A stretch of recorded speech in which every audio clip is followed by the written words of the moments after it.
England can see a path opening up like Moses parting the Red Sea, and France is at the other end at the promised land. So England are through to the quarterfinals of the World Cup. They beat Mexico 3-2. They had to hang on despite being down to 10 men and 11 minutes of extra time being added. This was the final moment.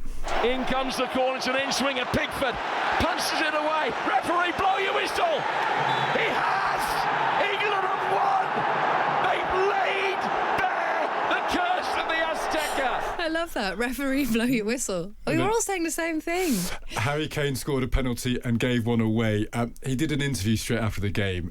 You're going to love this. Yeah, it was a crazy game. We had to fight.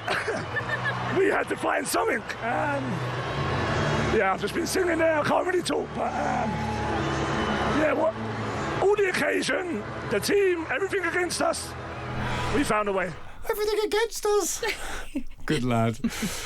As he's here, we'll play this one more time, I guess. It's coming home. It's coming home. It's coming home. I'm not cracking, but our coming home correspondent, talkSPORT's Max Scott, is with us. Max, morning to you. Good morning. You've been up for how many hours? I've been up since 4 o'clock on Sunday morning. Right. Yeah. So this could be a little messy. How messy was it in the pubs of South East London? Because you watched it in a sports bar, didn't you? I watched it just in the Redwood pub, right opposite News UK. So very convenient in terms of getting back into work.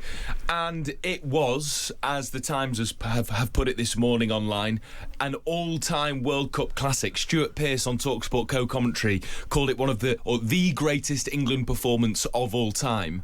But I think this is just an all-time World Cup classic. Possibly the 1966 final will go better than that. Yes, we shouldn't forget that. But maybe the moment got the better of Stuart Pearce in that. Let them have it. Come on. Look, in terms of, for so many reasons, so much has been made of the altitude, and this might have bored some people because everybody kept mentioning 20% less oxygen, 7,220 metres. Everybody kept mentioning the sort of hostile crowd at the Azteca, this stadium where England haven't played since Diego Maradona's Hand of God incident, and all of that in one 90-minute fixture, well, 110 minutes, was just something to behold. The character, the resilience. It's the first time as an England fan I've ever felt that the players played as if I would as a fan if I was good enough.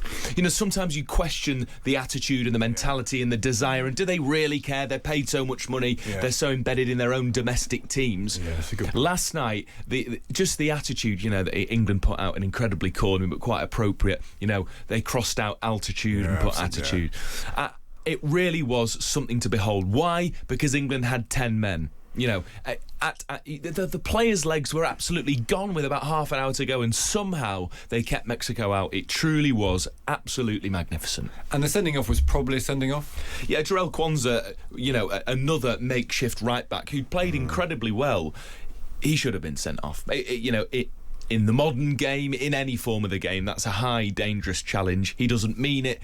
He's young, quite inexperienced, never played at a World Cup before, and it was a rash challenge that did deserve a red card. And probably, I was watching at home before we came in, the end of the first half. England go up 2-0, Mexico get one back, and there's a period of about 8 minutes before the second half, before half-time, where Mexico are just on fire. Yeah.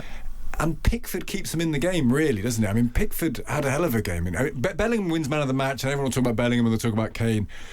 But if you don't have that keeper, it gets to 2-2 or 3-3, and all of a sudden it's a different game. Jordan Pickford's been an absolute stalwart for England throughout his entire international career, and funnily enough, for some odd reason, because some of England's World Cup group games, other than that opener against Croatia, have been heavily criticised by the written press, the broadcast media, pundits, social media, etc. And for some reason, Jordan Pickford's been sort of one of the scapegoats. And this morning, last night, whatever we want to call it, was just a tremendous performance. And it exemplified every other player on that pitch who just gave absolutely everything. So yeah, Jordan Pickford, up there for man of the match without a doubt.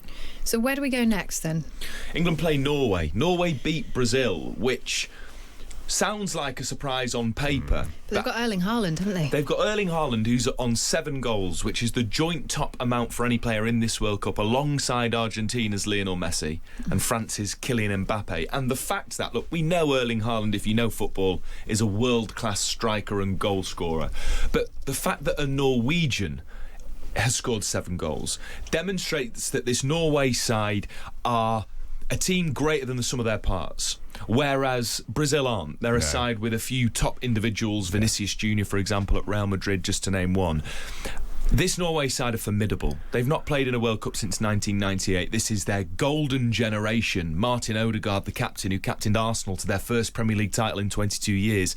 This is not a fixture that England can turn their nose up by any stretch of the imagination. And yet, England should beat Norway. Yeah. And then if it's Argentina, England should probably beat Argentina. Now, France is a different ball game, but France is in the final. There's a path now. People start again. Look, England fans always get too cocky. The English media always gets too cocky.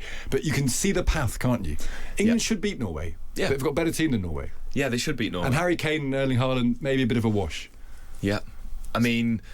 And we talk about France, Stig, that England can see a path opening up like Moses parting the Red Sea, and France is at the other end at the Promised Land. Well, actually, France have got Morocco, and Morocco are the most magnificent side in terms of entertaining football. They are wonderful. I mean, as are France, by the way. You can't take anything away from them. And they're not cheaters like Paraguay, so it should be an even game at least. You'd think so. And of course, there are so many French-born Moroccans, Moroccan-born French players. This is the two nations with huge cultural and sporting links, so that's going to be an absolute belter, and so we expect France to be in the final, and I think that comes from a place of the English sort of fan kingdom, the English press being so in awe of other sides but not of ourselves, and so I think there's a world where France don't make the final, just as there is an even more realistic world that England don't. We have been a bit inconsistent, though. I think that's fair to say. Without a doubt. Coming up to this point, I agree with you. Watching last night, felt for the first time like this is making sense. There have been moments of that in other games, halves of a game or portions of a game. What is Thomas Tuchel doing? What did he get right this time? And is it really true? Because I heard a lot of this beforehand. England will up their game if the side is good enough. Yeah. They struggle when the side isn't very good. Is that really what's going on here? Yes. England scored 3 goals against Mexico, who hadn't conceded in this World Cup. Why? Because Mexico could not, in front of 70,000 tequila-fueled Mexicans at the Azteca, sit back and defend. Because they are the home team in this instance. And so as a result, there is much more space for England players to exploit. And so Thomas Tuchel is right to say that. However, there are still questions around, the defensive issues that I've spoken about. He's not going to have a right back because that guy's going to be suspended. Yeah, I mean, Jed Spence is the only remaining right back. Jarell Quansah's suspended. Reece James, funnily enough, England's starting right back, who was injured after that sort of first game, was seen running on the pitch. So he is back in training. I would expect that he will have a part to play against Norway on Saturday night. Can I ask you finally, someone got a yellow card when they were not on the pitch? Yeah. So this is Jordan Henderson, who then went on to... Okay, so go on. Yeah. So He's had a bad night, hasn't he? A fraught game. I mean, just incredibly hostile, incredibly passionate. There were, clashes between two benches, the referee came under fire, etc., etc. And Jordan Henderson, being the experienced captain and leader that he is, was barking some sort of expletives or orders which the referee didn't like towards the end of the game. He was given a yellow card.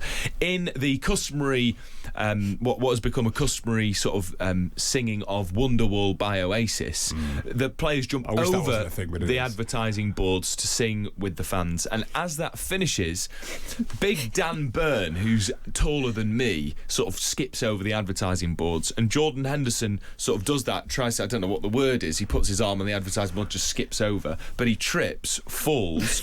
We are still yet to fully understand the extent of his injury, but what did happen is he had to receive oxygen on the pitch, was rushed to hospital, and we understand that it's some sort of arm or wrist injury. It didn't look very nice. Don't go back and look at the videos, but we will of course update you as and when England release an update on Jordan Henderson's fitness, who, by the way, is very unlikely to feature He wouldn't have anyway. at all. I mean, he came on for a couple of minutes for one game. He's there as a hype man, really. Yeah, he's the hype man, he's the vibesman, he is the coming home correspondent within the England camp. Well, I didn't know you could have a place for one of those. Yeah, there's always room for a vibe guy. Ours is Well, Max he's Scott. not got many vibes, has he? Because he can't even hop over Well, a not anymore. board. But also, I hope it's not bad, because breaking your arm like that must be pretty miserable Yeah, as well. yeah. Absolutely. You're our vibe guy, Max. Go and have some sleep. You're coming back in an hour or so's time. After you've done us one more time, Yeah. Go and have some you sleep. can have a sleep. I will do. That's Max Scott, there, the reporter for talkSPORT. We are going to go to Mexico City now, where the game took place, and hear from Jon Bonfiglio, our guy in Mexico City. John, morning to you. Hey, how are you? Very good, thank you. Lots of euphoria in the streets of England. How are the Mexicans taking it?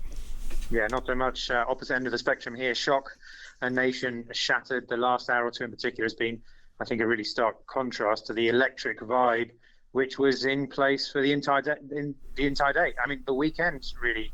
Even this huge city of 20-odd million people turned its entire focus and attention to this match today. Nothing else was on the horizon, and it was the only thing happening. I mean, of course, for the country of Mexico, but tangibly, physically for Mexico City. And now what you're seeing is a kind of an opening up, I guess, almost a kind of a forgetting, an attempt to forget what took place. But equally, by the same token, I think this is a Mexican side which, when people reflect, they will remember that this is the first side in probably a generation which has really taken them on a ride, generated belief, had them dreaming, and I think it's going to be very, very fondly remembered. Oh, that's interesting, because British people love losers. Lovable losers is a great British thing. I wonder if that's in Mexican character in the same way. Yeah, I think it's interesting. I mean, almost a similarity, I think, for a period of time, of course, not during maybe the Gareth Southgate period, where England sort of turned things around a little bit. But prior to that, there was this sort of sense that both Mexico and England had pretty good teams, pretty world-class teams, but they were always lacking something. Maybe it was sort of mental strength or fortitude or whatever it was. But it struck me that today, one of the joys of the match today was that none of that was in evidence with either side. They just seemed to be two sides transformed, shredding, burning down the history of what it was that they used to be, and each refusing to concede. So yeah, from a Mexican perspective, I think a lot to take forward to future tournaments. John, great to speak to you. Thank you so much. No problem. That's Jon Bonfiglio there in Mexico City.